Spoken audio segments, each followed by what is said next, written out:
Salut à tous, bienvenue sur Tech Trends, ici c'est Chris et je vais vous parler du Samsung Galaxy S6. Le marché des smartphones est tenu par deux géants, Apple et Samsung. Apple a enfin rattrapé son retard avec le couple iPhone 6 et iPhone 6 Plus et Samsung se devait de faire mieux. Si je devais décrire ce smartphone en quelques mots, je dirais qu'il s'agit d'un iPhone 6 agrandi et sous Android. En vérité, le Samsung est bien plus que ça grâce à ses 8 cœurs épaulés par 3 Go de RAM, c'était une véritable bête de course. En chiffres, ça lui donne un résultat de 4811 en multicore. Je m'étais déjà demandé si on pouvait aller plus vite que les derniers modèles que j'ai testés et la réponse est clairement oui, ce smartphone est hyper réactif. L'écran est clairement magnifique, un 5,1 pouces profitant de la technologie Super AMOLED de Samsung dans une résolution de 2560 x 1440 pixels, soit 577 ppi contre 326 ppi pour l'iPhone 6.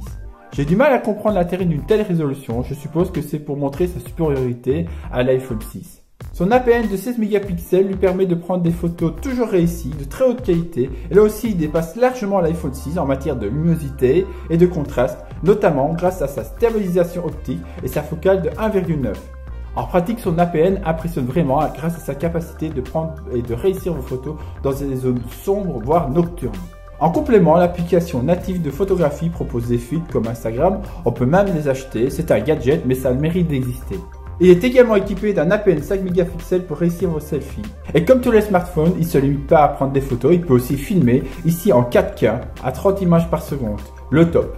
Au final, on pourra dire que le Galaxy S6 est un excellent photophone, largement au-dessus du lot. Son design est également une réussite, probablement parce qu'une fois de plus, Samsung a pioché chez Apple. Presque aussi fin que l'iPhone 6, je regrette néanmoins les plastiques isolants, inspirés également de l'iPhone 6, même si on s'y fait. L'association verre et métal offre une sensation de solidité et de légèreté, malgré sa taille encombrante. Est-il vraiment solide? Je préfère pas faire de test. Mais d'autres ont testé le Gorilla Glass 4 et franchement, c'est vraiment très solide, si bien que la chaîne de protection semble vraiment d'un autre âge. L'interface TouchWiz est toujours très présente et personnellement, je n'en suis pas fan. Malgré de fortes améliorations, cette interface n'est pas moche, car elle s'appuie sur le Material Design de Google, mais je préfère de loin l'interface de l'iPhone ou même le MIUI 6 de Xiaomi. Et si on peut appliquer des thèmes comme sur les smartphones chinois, ici il n'apporte clairement rien. Les petits plus. Le smartphone est équipé du NFC. Même si c'est une fonctionnalité inutile pour le moment, ça a le mérite d'y être présent. C'est un peu pareil pour le fingerprint. On va pouvoir activer son téléphone ou signer des paiements PayPal avec ses empreintes digitales. Ça ne fonctionne pas trop mal, mais c'est encore fort gadget. Et si vous voulez déverrouiller facilement votre téléphone, automatiquement, vous pouvez également utiliser le Smart Lock.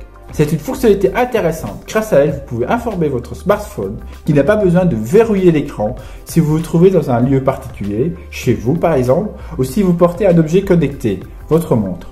C'est encore plus pratique que le fingerprint. Autre fonctionnalité intéressante, il va pouvoir être rechargé sans fil et comme il n'a pas une autonomie extraordinaire, je vous recommande vivement l'achat d'un chargeur de ce type. Et finalement, le téléphone dispose d'un capteur de fréquence cardiaque que vous pouvez utiliser à travers l'excellente application pour sportifs fournie par Samsung. Les points faibles. Son format se situe entre l'iPhone 6 et l'iPhone 6 Plus. C'est franchement trop grand et on peut oublier les SMS à une seule main. Son autonomie est moyenne et donc médiocre. J'ai peine à tenir une journée alors qu'avec le Xiaomi Mi 4, je tenais sans problème la journée, voire 2 jours. La qualité audio n'est pas mauvaise, mais elle n'est pas encore excellente et son volume est beaucoup plus faible que celui du Xiaomi Mi 4. Le haut-parleur est tout de même de très bonne qualité. En conclusion, le Galaxy S6 est un excellent smartphone, il dépasse largement l'iPhone 6 au niveau de la qualité de son écran et de son appareil photo numérique. Mais son autonomie est aussi mauvaise, l'iPhone 6 de son côté est plus léger et plus compact et offre une bien meilleure prise en main. Je vous remercie d'avoir regardé cette vidéo et je vous dis à la prochaine.